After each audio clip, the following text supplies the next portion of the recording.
Here. Thank you, Speaker. That's 15 minutes we won't get back, isn't it? Please give us the Billy Madison speech. Quite the rabble for the Minister for the backbench, but we'll stick to the grievance debate, and I'm going to take it down a notch and not just have this waffle and inaccuracies and misleading sort of debate.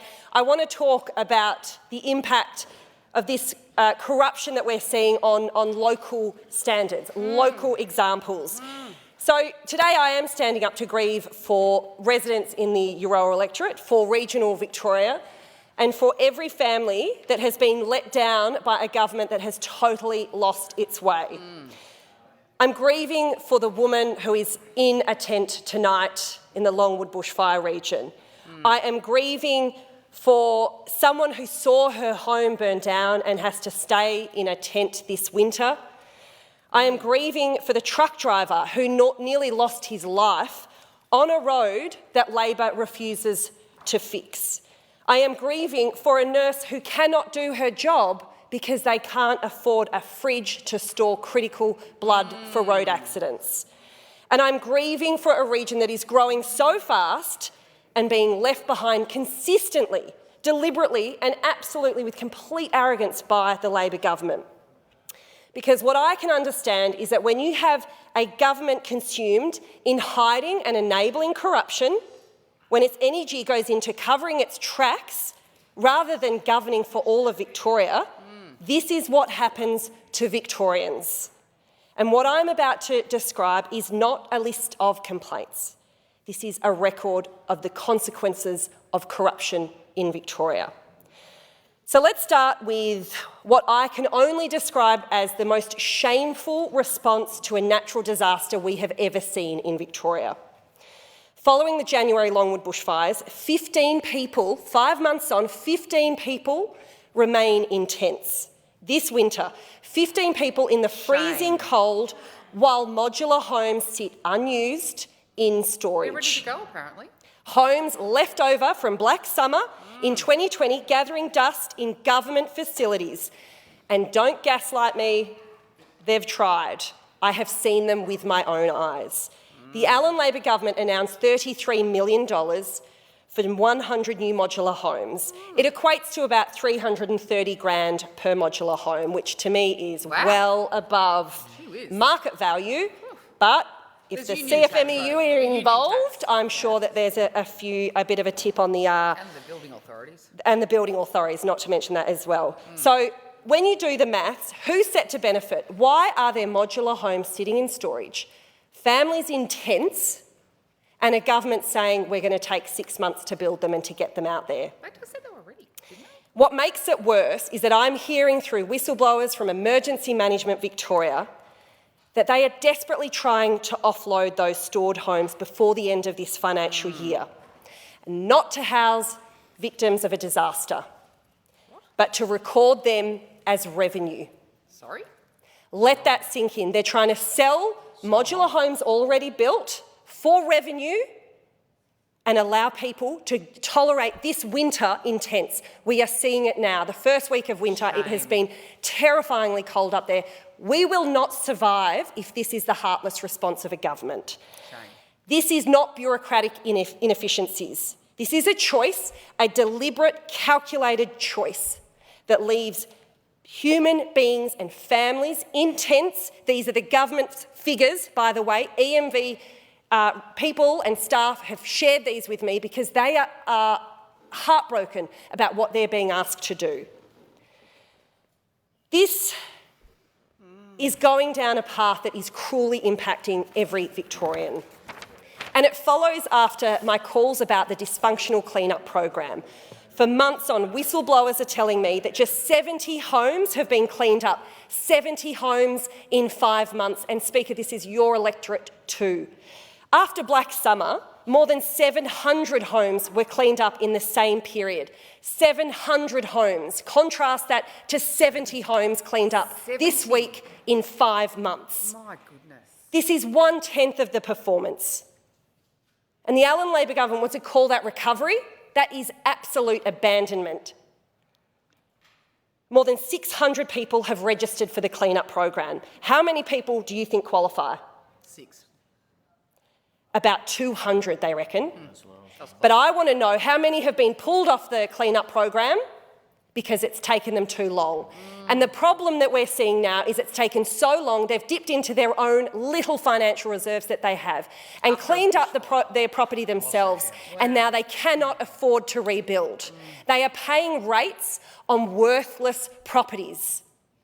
In the past, the precedent has been 3 years of rate relief. If this government has a heart, I want to see 3 years of rate relief and 3 years of the exemption from the emergency services tax, because the guys that got burnt out, they are the ones that are paying for a tax. They're the ones that turned out to put their lives on the line and defend and protect our community, and they lost their own properties, and now they're paying thousands in a tax that we are committed to scrapping when we're elected in November.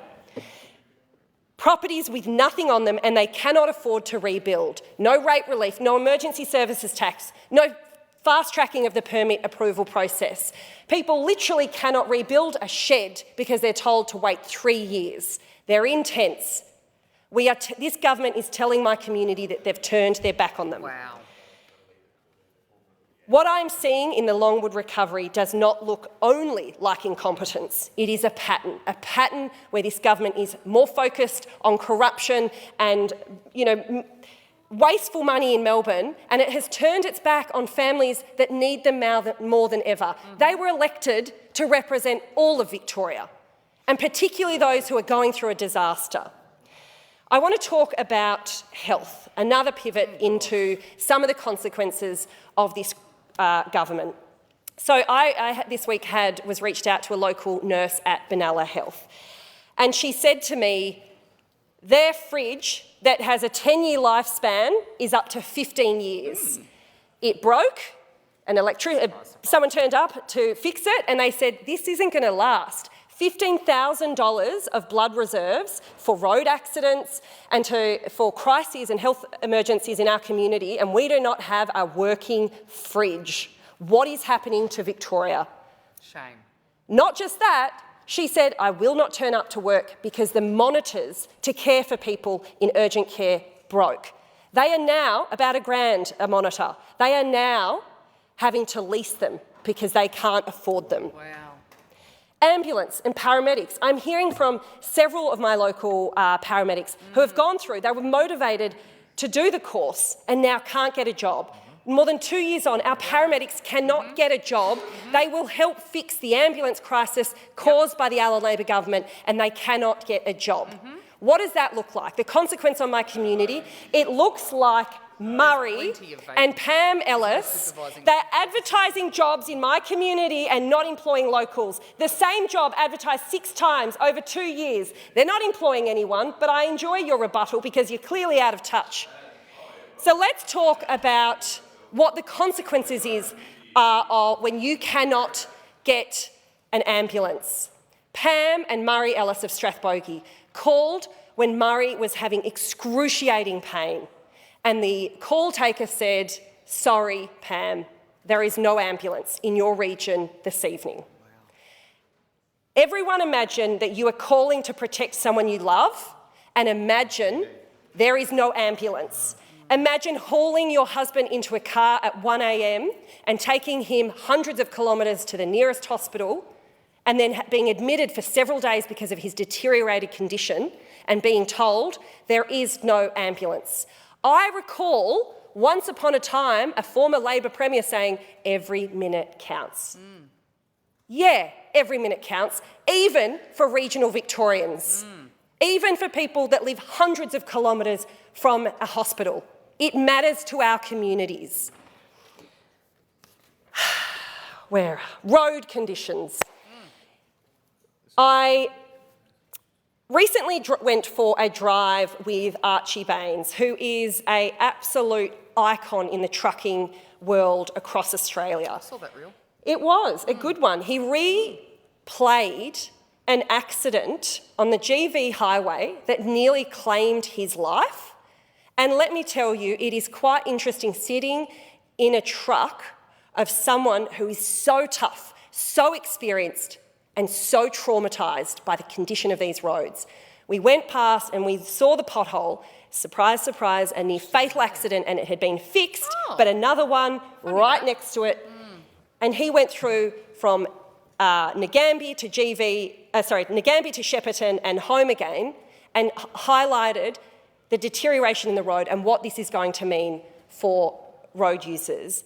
And I got to say, what does it look like when a government is quite aware about the road toll and accidents and claims because the 40 grand that damage to his truck will be repaid by the Allen Labor government because it was their responsibility?